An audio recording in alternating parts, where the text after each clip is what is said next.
recovery and self-recovery methods.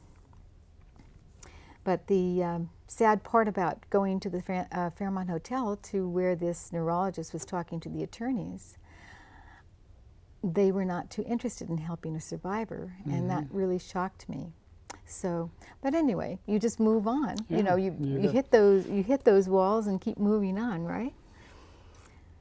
So the let's see, suggestions for prevention of head injury. I think we can talk briefly on that. I think to certainly wear the seat belts. Absolutely wear the seat belts, wear the helmets, buckle up, and keep firearms, believe it or not. There's other types of injuries, other causes. So you have done really well. Share with us about your what you're doing over at Sunnyvale Center. Well, we have an exercise room among a lot of other rooms that are there at the senior center. And they all do different activities and whatnot. And we have an exercise room where I thought I would do the best work I could, because I help senior citizens work out correctly so they don't injure themselves. And you know, whenever anyone has a question or they need help, they come and ask me.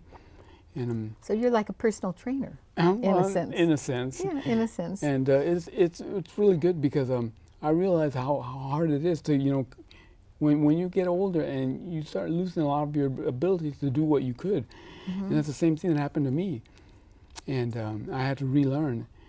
And the majority of the seniors will not regain as much as I did because of their age and whatever. But you know, we laugh about it, and I help them through it. And I get along very well. And I'm sure they love to have you around. I joke around with a lot of the guys, and have a good time. I mean, it's a pleasure to me to go over there and volunteer. It really is.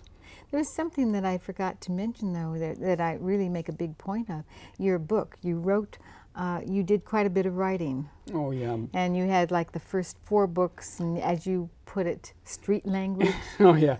The first 4 books I began writing in 1988 after I lost my first job.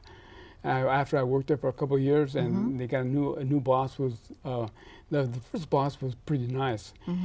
But when they got a new boss, I got my papers real quick, because you know he didn't want to put up with my disability or my deficiencies and this and that.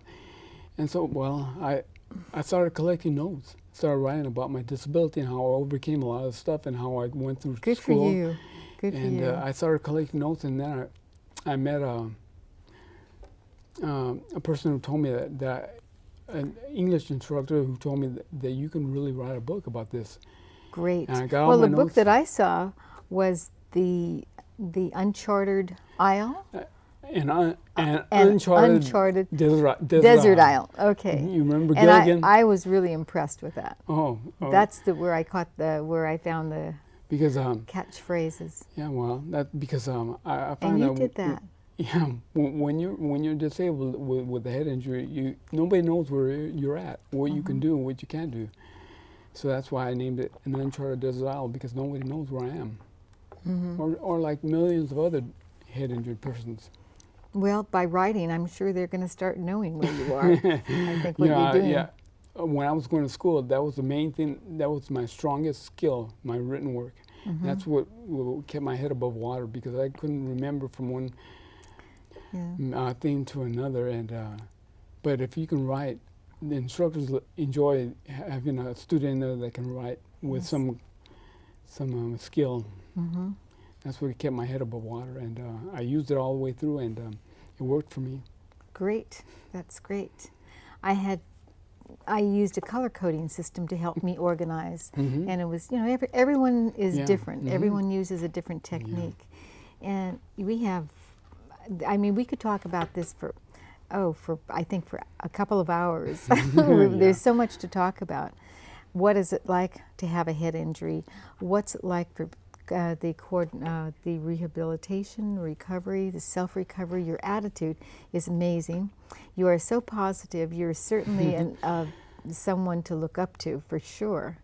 And you're going to make my head so big I won't be able to get out this door. No, but I tell you, you have to really think on the positive side, because there's all kinds of negatives with a head injury, and that will just drag you down.